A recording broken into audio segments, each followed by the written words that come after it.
ప్రార్థన.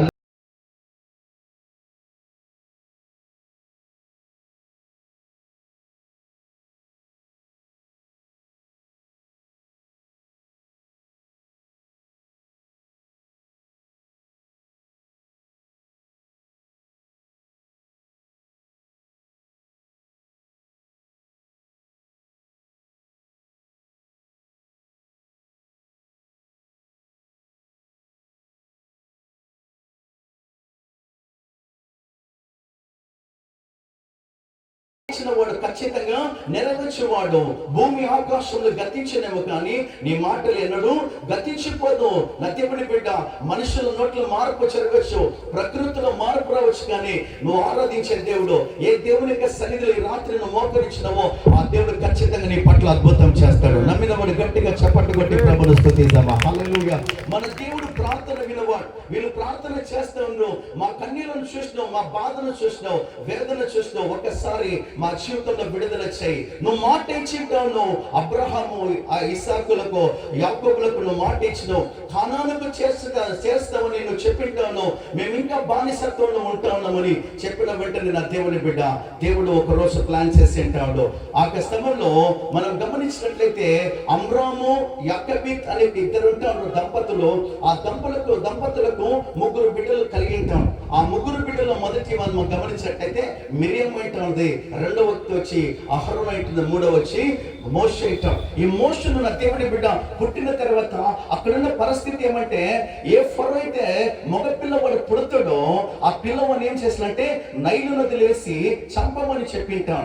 అటువంటి పరిస్థితుల్లో నా దేవుని బిడ్డ చాలా జాగ్రత్తగా, చాలా భద్రంగా ఒక జమ్మి యొక్క చెట్టు తీసుకొని ఆ జమ్మి ఆకులతోటి ఆమె తయారు చేసి 3 నెలలు ఆమె భద్రం చేసిన తర్వాత ఒక బుట్టిని తయారు చేసి, నా దేవుని బిడ్డ చూడు ఎంత గొప్ప దేవుడు, ఆ బుట్టిని తయారు చేసి ఆ పిల్లవాడిని పెట్టి అక్కడ పంపేసి ఉంటాడు. అది పోతుంది. ఎక్కడికి పోవనో ఖచ్చితంగా స్థలానికి అది పోయింటా ఉన్నది. నాకు గమనించినట్లయితే నా దేవుని బిడ్డ అటువంటి పరిస్థితులు ఆ నైలు నదిలో ఆమెను బుట్టిని వదిలిన తర్వాత, మోషను వదిలిన తర్వాత మనం చూసినట్లయితే అక్కడ ఫరో కుమార్తె స్నానం చేస్తానికి వచ్చిందంట. ఆ స్నానం చేస్తా ఉన్నప్పుడు వెంటనే ఆ బుట్టిని చూసిన వెంటనే ఆమెకేదో ఒకటి ఆకర్షణమై ఆ బుట్టి తెరిచిన వెంటనే దివ్య సుందరమైన ఒక పిల్లవాడు కనపడ్డాడు. ఎప్పుడైతే కనపడ్డాడో ఆమె తీసి ఒక మాట అంటది, మొయాసిస్ అనే ఒక మాటను గమనిస్తాం. ఆ ఇబ్రూ భాషలో మొయాసిస్ అంటే దానికి అర్థము మోషే అనే ఒక మాటను చూస్తాం. అంటే మోషేకు అర్థం వచ్చి నీటి నుండి తీయబడ్డవాడు, అంటే జలముల నుంచి బయటకు వచ్చిన వాడు అని ఆ మాటకు అర్థం వస్తా ఉంది. నా దేవుని బిడ్డ ఎప్పుడైతే ఆమె చెప్పింటాడో ఆ తర్వాత ఆ వ్యక్తిని వచ్చి అంతఃపురంలోకి తీసుకుపోయిన తర్వాత సుమారు 40 సంవత్సరాలు నా దేవుని బిడ్డ మోషే అక్కడ సకలమైన విద్య ప్రవీణులతోటి బాగా విద్యాభ్యాసం చేసిన తర్వాత ఒక రోజు రాని వచ్చింటా ఉంది. అదేమంటే ఇద్దరు, ఒక ఐగుప్తుడు ఆ తర్వాత ఇశ్రాయేలీయుడు ఇద్దరు పోట్లాడుతూ ఉన్నప్పుడు నా దేవుని బిడ్డ మనం గమనించినట్లయితే మోషే అక్కడ ఎంటర్ అయితాం. అక్కడ ఎక్కడైతే పోయిటా ఉండో మనం బైబిల్ బాగా చదువుకున్నట్లయితే మోషే వచ్చి ఐగుప్తుని చంపేసింటాం. ఎప్పుడైతే చంపేసింటా ఉండో అతడు చంపిన తర్వాత ఇసుకలో పాతి పెట్టిండు. ఎవరు చూడలేదు, ఎవరు గమనించలేదని ఆలోచన చేసిండు. ఆ మాటను మీరు గమనించినట్టయితే నిర్గమకాండము 2వ అధ్యాయం 11వ వచనంలో ఆ మాటను మీరు చూస్తారు. ఎవరు చూడటం లేదు అని ఆలోచన చేసింటాడు. మరునాడు నా దేవుని బిడ్డ అతడు తెలియకుండానే, నాకు గమనించినట్లయితే తెలియకుండానే ఆ వ్యక్తి ఏం చేసినట్టే మరల బయటకు వచ్చిన తర్వాత ఇద్దరు ఇశ్రాయేల్ జనాంగము, ఇద్దరు ఇశ్రాయేల్ ప్రజలు వారు పోట్లాడుతూ ఉన్నప్పుడు నా దేవుని బిడ్డ అప్పుడు వారంటే మధ్యలో వచ్చి ఇడిపిని పోతా ఉన్నప్పుడు మోషే అప్పుడంటాడు, నిన్న ఆ ఐగుప్తుని చంపినట్టుగా ఈ రోజు మమ్మల్ని కూడా చంపాలని ప్లాన్ చేసి ఉన్నావా అన్న వెంటనే మోషకు భయం వేసింటా ఉన్నది. అయ్యో నేను అనుకున్నా ఎవరు చూడలేదు, ఎవరు గమనించలేదు అని నేను ఆలోచన చేసిన, కానీ నా దేవుని బిడ్డ కానీ ఈ గుట్టు బయటకు వచ్చింది. ఈ యొక్క మాట వచ్చి ఫరో చెవుల్లో పట్టినట్లయితే నా జీవితంలో భయంకరమైన కార్యం జరిగిపోతుందని ఆలోచన చేసి నిదానంగా అతడు పరిగెత్తుతూ ఐగుప్తు దేశాన్ని వదిలి ఎక్కడ పెట్టేస్తాం, మిద్యాను అరణ్యం లేకపోయింటాడు. ఆ మిథేన అరణ్యంలో నా దేవుని బిడ్డ అక్కడ గమనించినట్టయితే సిఫోరా అనే ఒక అమ్మాయి ఉంటుంది. ఆ అమ్మాయిని చూసిన తర్వాత అతను వివాహం చేసుకున్నాడు. వివాహం చేసుకున్న తర్వాత నా దేవుని బిడ్డ బాగా గమనించినట్టయితే అతని మామని ఈత్రో గొర్రెలు కాస్తా ఉన్నాడు. ఎప్పుడైతే అతను గొర్రెలు కాస్తా ఉన్నాడో 40 సంవత్సరాలు ఆ స్థలంలో అతను పని చేస్తున్నప్పుడు దీనత్వము తెలుసుకున్నాడు. ఆ దీనత్వం అంటే ఏంటిదో అతను బాగా అర్థం చేస్తున్నాడు. ఆ తర్వాత నా దేవుని బిడ్డ గమనించినట్లయితే ఒక రోజు మనం ఎందుకు ప్రతిసారి ఇదే స్థలంలో మనము ఈ గొర్రెలు మేపాలని ఆలోచన చేసి అటువైపు మనం వెళ్దాము, ఆ సైడ్ కు మనం వెళ్దాము అని ఆలోచన చేసి అటువైపు పోయిన తర్వాత అక్కడ వింతైన దృశ్యం చూస్తున్నాడు. ఆ వింతైన దృశ్యం ఏంటంటే ఒక పద కనపడతా ఉంది. ఆ పద కాలుతుంది కానీ అది బూడిద కాలేకపోతుంది. నా దేవుని బిడ్డ వెంటనే దగ్గరికి పోయిండు. దగ్గర పోయిన తర్వాత అక్కడ దగ్గరికి సమీపిస్తున్నప్పుడు దేవుడు మాట్లాడుతున్నావు, మోషే మోషే, నేనున్న స్థలము, నువ్వు నిలబడుకున్న స్థలము ఇది పవిత్రమైనది, ఇది పరిశుద్ధమైనదని దేవుడు మాట్లాడుతున్నప్పుడు మోషే భయపడిపోయింటాడు. అప్పుడు తనకు ఆలోచన వస్తా ఉన్నది ఏమంటే, ఈ యొక్క స్థలములో నా పేరు తెలుసుకున్న వాడు ఎవరైనా ఉంటున్నాడా? నా దేవుని బిడ్డ, ఎవరు మన దేవుడు? ఏ దేవుడు మనం ఆరాధిస్తున్నామంటే భూమికి పునాదులు వేయబడక ఉంటే క్రీస్తు యేసునందు నిన్ను నన్ను ఆయన చూసినట్ట. హల్లెలూయా. తల్లి గర్భంలో పిండముగా ఉన్నప్పుడే దేవుడు ఆయన మన అనాది ప్రణాళికలను మన ఏర్పరచుకున్నని దేవుడి యొక్క వాక్యం సెలవిస్తాను. ఆయన కనుకు మరుగైనది ఏది లేదు. మనం బాగా గమనించినట్టయితే కీర్తన 138 అధ్యాయము ఒకవేళ 6-7 వచనాలు చదివినట్లయితే దావీదు మాట్లాడుతాడు. ద బుక్ ఆఫ్ సామ్స్, దావీదు కీర్తన 138 అధ్యాయము 6-7 వచనాలు చదివినట్లయితే దావీదు అంటాడు, ఆకాశంలో పోయినను అక్కడనో, పాతాళంలోకి పోయినను అక్కడనో, సముద్ర తరంగంలో లోపలికి పోయినా కానీ నువ్వు అక్కడ ఉంటావు, నీ కన్నుకు మరుగైనది ఏది లేదని అతడు ప్రార్థన చేస్తా ఉన్నాడు. నా దేవుడి బిడ్డ ఇప్పుడు ఆలోచన చేస్తున్నాడు, నా పేరు ఎరిగిన వాడు ఇక్కడ ఎవరైనా ఉన్నాడా అనే సజీవమైన దేవుడు, ఆయన సమస్తం ఎరిగిన వాడు. హల్లెలూయా. అందుకని అంటాడు, యాకోబు యాకోబు భయపడకు, పేరు పెట్టి నేను పిలిచింటా ఉన్నా, నేను నిన్ను విమోచించిన, నీవు నా సొత్తుని. యెషయా గ్రంథము 43 అధ్యాయము 1వ వచనంలో మనం చూడగలుగుతాం. నా దేవుడి బిడ్డ రాత్రి కాల సమయంలో దేవుడు మనతో మాట్లాడుతున్నాడు. ఆ దేవుడు మాట్లాడుతున్నాడు, మోషతో మాట్లాడుతున్నాడు, నా ప్రజల కన్నీళ్లను చూడటానికి వచ్చేటా ఉన్నా. నిర్గమ కాండము 3వ అధ్యాయం 7వ వచనం గమనించినట్లయితే దేవుడు మోషతో మాట్లాడుతా ఉన్నాడు. ఏమని మాట్లాడుతున్నాడు? నా ప్రజల బాధను నేను చూసింటా ఉన్నా, నా ప్రజల కన్నీళ్లను నేను చూసింటా ఉన్నా, నా ప్రజల ఇబ్బంది నేను చూసింటా ఉన్నా. రాత్రి కాల సమయంలో నువ్వు కూడా బాధతో వచ్చినవేమో, నువ్వు కూడా సమస్యలతో వచ్చింటావునేమో, నువ్వు కూడా ఒక వేదనతో వచ్చింటావునేమో. నా ఇంటి పరిస్థితి నుంచి ఎవరు నాకు విడుదల చేస్తారు, నా బిడ్డల భవిష్యత్తు ఏమవుతుందని నువ్వు ఆలోచన చేస్తున్నామో, నా బిడ్డ ఒక వివాహం ఎప్పుడైతుందని నువ్వు ఆలోచన చేస్తున్నామో, నా ఇంటి పరిస్థితి ఎవరు మార్చగలుగుతారని ఒకవేళ నువ్వు ఆలోచన చేస్తా ఉంటే, ఈ రోగం ఎక్కడ తగ్గిపోతుందని నువ్వు ఆలోచన చేస్తే, ఈ రాత్రి కాల సమయంలో నీకు ఒక శుభవార్త. ఏ శుభవార్త అంటే మన మధ్యలో మన దేవుడు వచ్చింటాడు. హల్లెలూయా. బైబిల్ మాట్లాడుతుంది, ఆయన సన్నిధిలో పర్వతాలు మైనంగా కరిగిపోతాయంట. హల్లెలూయా. ఆయన సన్నిధిలో పర్వతాలే మైనముగా కరిగిపోతున్నంటే నీ సమస్య కరిగిపోదా? నీ అప్పులు కరిగిపోవా? నీ బాధ కరిగిపోవా? నీ భయము కరిగిపోవా? ఏ విషయంలో నువ్వు చింతపడతా ఉన్నావు? ఏ విషయంలో నువ్వు దిగులు పడుతున్నావు? ఏ విషయంలో ఎక్కువగా ఆలోచన చేసి నిద్ర పట్టకుండా నువ్వు ఒకవేళ నిరాశ పడతా ఉంటే, ఈ రాత్రి నీకు ఒక శుభవార్త, దేవుడి నీ జీవితంలో విమోచిస్తా ఉన్నాడు. ఆయన మాట్లాడుతున్నావు, నా ప్రజల కన్నీరు నేను చూసింటా ఉన్నా, చూడలేదా? ఇదిగా మరణకరమైన వ్యాధి వచ్చినప్పుడు ఆయన చనిపోతూ ఉంటా ఉన్నాడు. నా దేవుడి బిడ్డ గోడ వైపు కట్టేసి ఆయన అంటా ఉన్నాడు, ప్రార్థన చేసిండు, యెహోవా కృపతో నన్ను జ్ఞాపకం చేసుకో, నీ సన్నిధిలో యథార్థంగాను సత్యముగాను నేను ఏ విధంగా నడుచుకున్నానో ఒక్కసారి జ్ఞాపకం చేసుకుంటే మన దేవుడు మర్చిపోయేవాడు కాదు. నా దేవుడి బిడ్డ మన దేవుడు మర్చిపోయేవాడు కాదు. చనిపోతా ఉన్నప్పుడు దొంగని జ్ఞాపకం చేసుకున్న పక్కన ఆయనతో మాట్లాడుతున్నాడు, నేను నువ్వు నాతో కూడా పరదేశంలో ఉంటానని వాగ్దానం చేసిన వాడు ఈ రాత్రి కాల సమయంలో నిన్ను నన్ను జ్ఞాపకం చేసుకోవడం ఆలోచన చేయి. మనుషులను మర్చిపోతానేమో, మనుషులను పట్టించుకోకపోవచ్చేమో, కానీ నువ్వు ఏ దేవుని సన్నిధిలో అయితే నువ్వు ఆరాధన చేస్తున్నావో ఆ దేవుని నేను మర్చిపోవటం లేదని ఒక శుభవార్త చెప్తున్నా. తల్లి తన బిడ్డను మర్చునేమో, కానీ ఆయన నేను మర్చిపోడు. చూడు, నా అరచేతిలో నేను చెప్పుకొని ఉంటానని దేవుడు వాగ్దానం చేసి ఉంటాడు. నా ప్రియ సహోదరి సహోదరుడా, మన దేవుడు చూసే దేవుడు. ఆయన కన్నీళ్ళను చూసిండు, బాధను చూసిండు. ఆయన దిగి వచ్చి ఒక మాట మాట్లాడుతూ ఉన్నాడు. ఏమంటున్నట్టే, నా ప్రజలను విడిపించడానికి వచ్చిన అన్నప్పుడు మోషే 2 ప్రశ్నలు వేస్తున్నాడు. ఏ ప్రశ్న అంటే, నేనెంతటి వాడును, ఆ తర్వాత నువ్వు ఎవరో నాకు తెలియదని చెప్తాను. నేనెంతటి వాడును, నువ్వు ఈ రోజు నువ్వు ఆలోచన చేస్తావు. నా కులము కావచ్చు, నాకు మతము కావచ్చు, నా భాష కావచ్చు, నా సమాజంలో నేను ఎంతటి వాడునని నువ్వు ఆలోచన చేస్తా ఉంటే దేవుడు అంటే వాడు గిద్దంతో మాట్లాడుతాడు. నా కులము మనుష్య గోత్రంలో చిన్నది అయిననేమి, నేను నీ ద్వారా నేను గొప్ప కార్యాలు చేస్తాను. నమ్మిన వాడు గట్టిగా చప్పట్లు కొట్టి ప్రభువును స్తుతిస్తాం. హల్లెలూయా. బైబిల్ మాట్లాడుతుంది, తోసివేయబడ్డ రాయే తలకు మూలరాయిగా దేవుడు మార్చగలిగిన వాడు. ఈ రాత్రి కాల సమయంలో నా దేవుని బిడ్డ, నువ్వు ఆలోచన చేస్తావా? నాకు సరైన జ్ఞానం లేదు బ్రదర్, నాకు సరైన విద్యాభ్యాసం లేదు, నా కులము ఒకవేళ నన్ను పట్టించుకున్న వాడు లేడు, నా సమాజం నుంచి నన్ను వెలువేయపరిచింటాడు, నా బిడ్డలు నన్ను సరిగా మాట్లాడటం పర్వాలేదు. నా దేవుని బిడ్డ, అందరూ తిరస్కరించిన దాన్ని నా ప్రభు ఎత్తి పట్టుకొని తలకు మూలరాయిగా చేయగలిగిన గొప్ప దేవుడు ఈ రాత్రికాల సమయంలో మన మధ్యలో ఉంటా ఉన్నాడు. హల్లెలూయా. సహోదరి సహోదరుడా, కానానికి పోవాలి.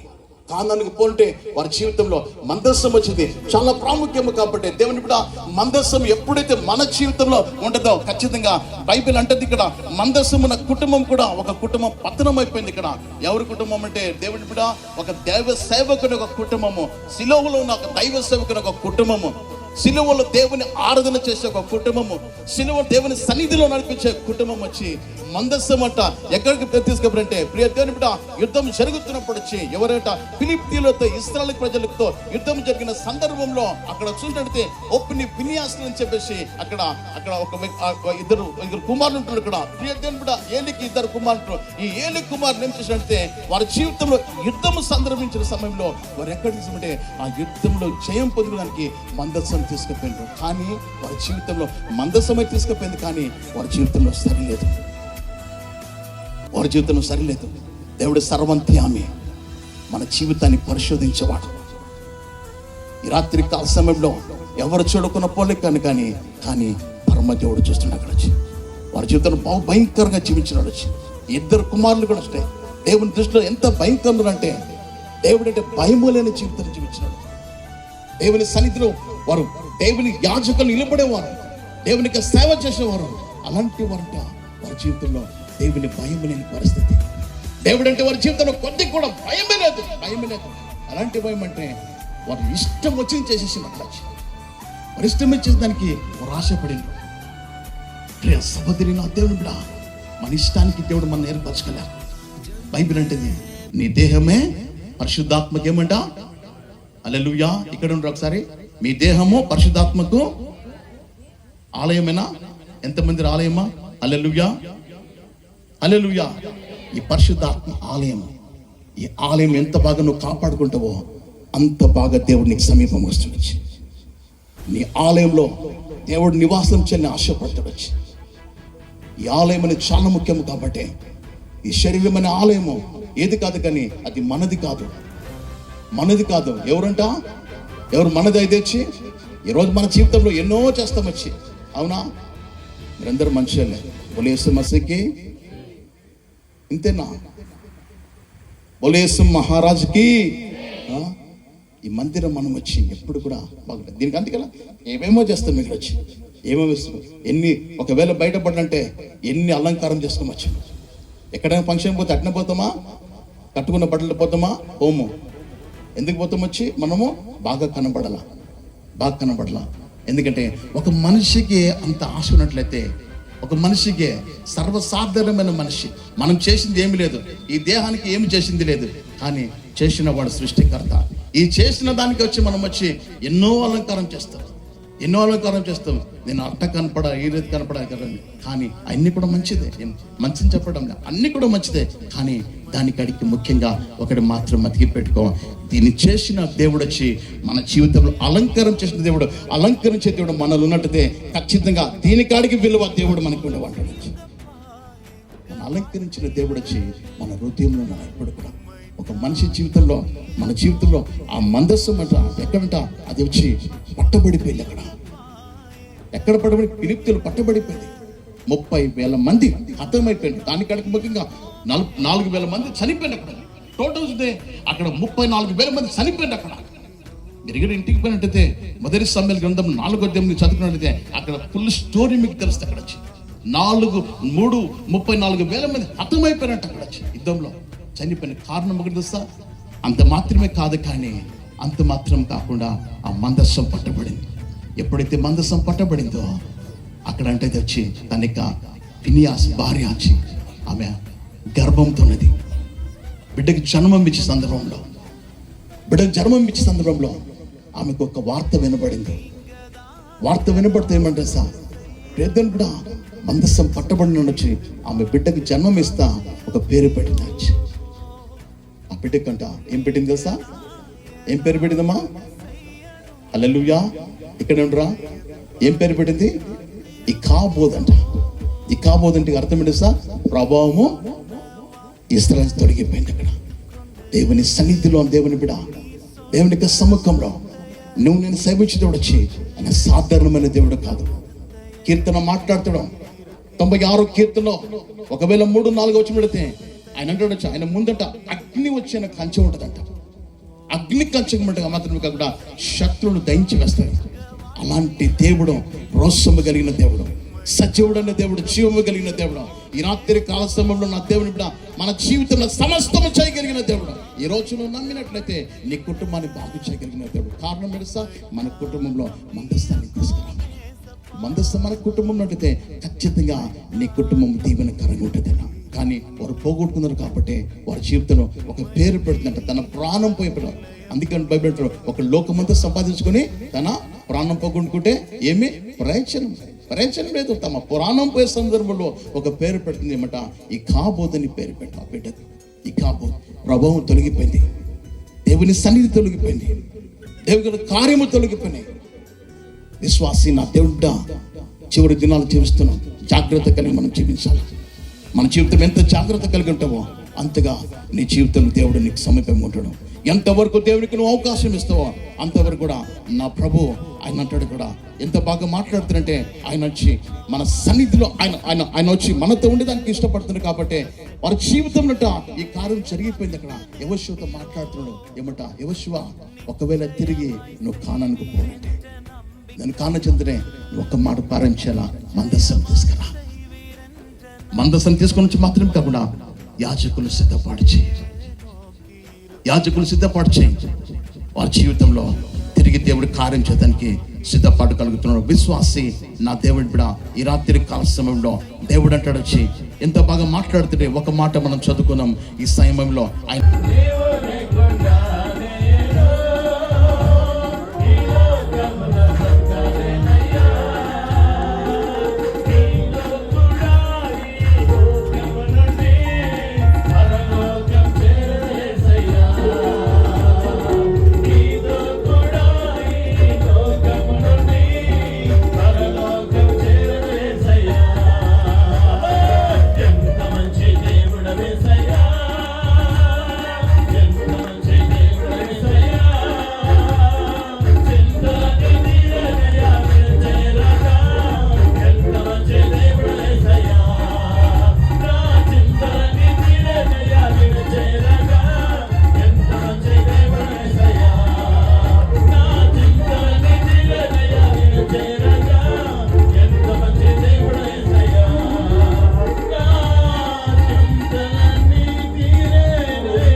నడిపించాలి. నాయకుడు ఉన్నప్పుడు నడిపించాలని ఎంతోమంది ఉన్నారు.